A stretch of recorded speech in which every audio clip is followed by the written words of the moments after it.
1 year ago, I took office amid 2 wars, an economy rocked by a severe recession, a financial system on the verge of collapse, and a government deeply in debt. Experts from across the political spectrum warned that if we did not act, we might face a second depression. So we acted, immediately and aggressively. And 1 year later, the worst of the storm has passed. Hi, I'm Michael Moynihan for Reason TV, and today we are talking to Martin Borgs, the director of Overdose, the next financial crisis. Martin, this movie, it is a feature-length film, about 50 minutes or so. It is based on Johan Norberg's book, Financial Fiasco. That deals with the past. Yeah. What happened. This is about the next financial crisis. Give us an overview of what the film is about, what you're trying to achieve. Yeah, well, I started out reading Johan's book, and actually he dedicates it to his son. And it says that, Alexander, you will look back on this as the good old times. And that frightened me. And we tried to look into why would this be the good old times. Well, the reason is we're repeating yesterday's mistakes today, which will cause tomorrow's crisis. What are some of the mistakes that you point out in the film that need to be avoided? Right, cheap money. Low interest rates, cheap money, the visible hand trying to fix stuff that the invisible hand should fix better. So this film is now in Washington, D.C. It is competing in the Politics on Film festival that is this weekend.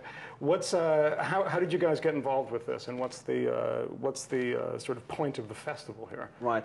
Well, you know, coming from Sweden, doing an international movie, we just want to get the word out.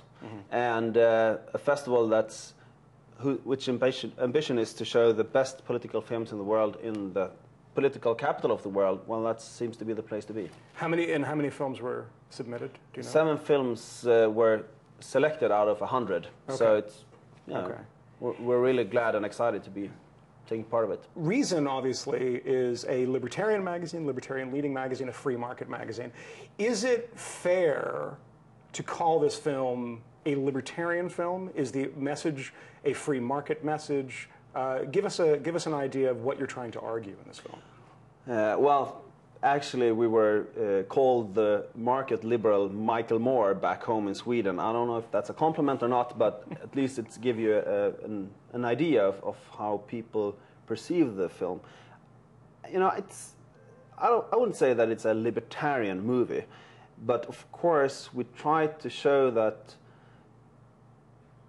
the government maybe isn't the one you want to, whose hand you want to hold when it blows. Yeah.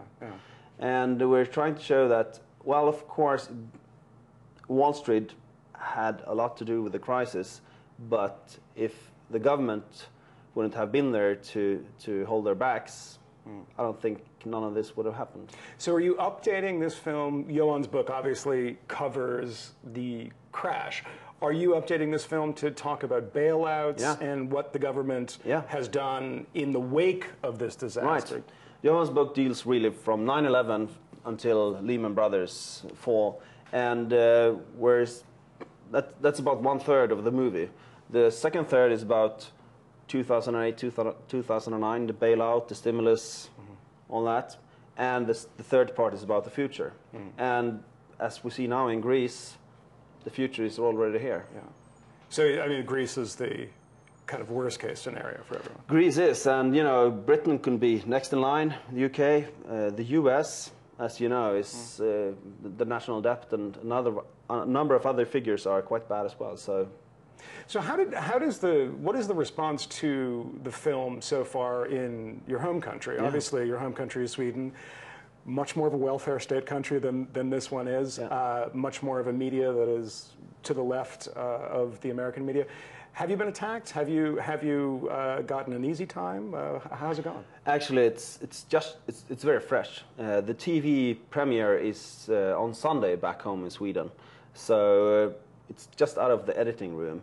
The response so far has been overwhelming, but not from everybody, because I don't think that everybody has kind of discovered it yet. So I think the next month or so will show whether people think that this is... And that's overwhelmingly positive so far, not over... Good. You never know. It could be overwhelmingly negative in Sweden. No, people have because been... this, you are challenging conventional wisdom. Yeah. Right? I mean, the conventional wisdom is that greed, capitalism, free market, that was the failure that caused crisis. And you say that's not true. Right. Who are some of the people you talked to in the film, some of the talking heads, and was there anything that surprised you from these people? Well, we had the opportunity to speak with Vernon Smith, the Nobel Prize winner in economics, with Peter Schiff, the investor, Gerald Celente, the trend forecaster, Megan McArdle over at the Atlantic, David Walker, the former Comptroller General of the US. And what was so exciting was that these people forecasted the last crisis, and they were mocked. And now they're saying that we still have the worst in front of us. And that was scary, but on the other hand, exciting, because it gave us the opportunity to say that, hey guys, maybe you should listen to us. Did you talk to any people that desired more regulation and said that it really wasn't a government failure, it was a market failure? Actually, we tried to get in touch with a couple of those people, but I think that most of them thought that, well, they have gotten their views out already. We spoke with Robert van Order, who used to be the chief economist at Freddie Mac, and he was balanced. I don't think he agrees that Freddie Mac had that big of a blame that we maybe thought, but mostly we wanted to give air to voices that really haven't been heard before. Yeah. At least not in Sweden. So what is the goal for this film? I mean, you have a television premiere in Sweden. You have festivals here and in Miami. Are you looking for a sort of commercial distribution? What's the end goal here? Well, of course, we want as many people to see it as possible. The good thing about being a filmmaker is that I don't have the answers. I think that the audience has the answers, but they need to discuss the problem. And the film is our attempt to get people to start a discussion. Obviously, we want to have as many people seeing it as possible. On the other hand, on one hand, we would like to distribute it right now at iTunes, at Vodler, at the Pirate Bay, whatever. Just get it out on the net. On the other hand, some major television channels have shown interest, and you don't really want to, So we're So discussing major television channels in the UK and the US. The US, yeah. In the US have shown it. Can you give us an idea of who they are? No. No. So, but this Not would... yet. Yeah, all right. Well, right. But you would be the first to know. Okay, good.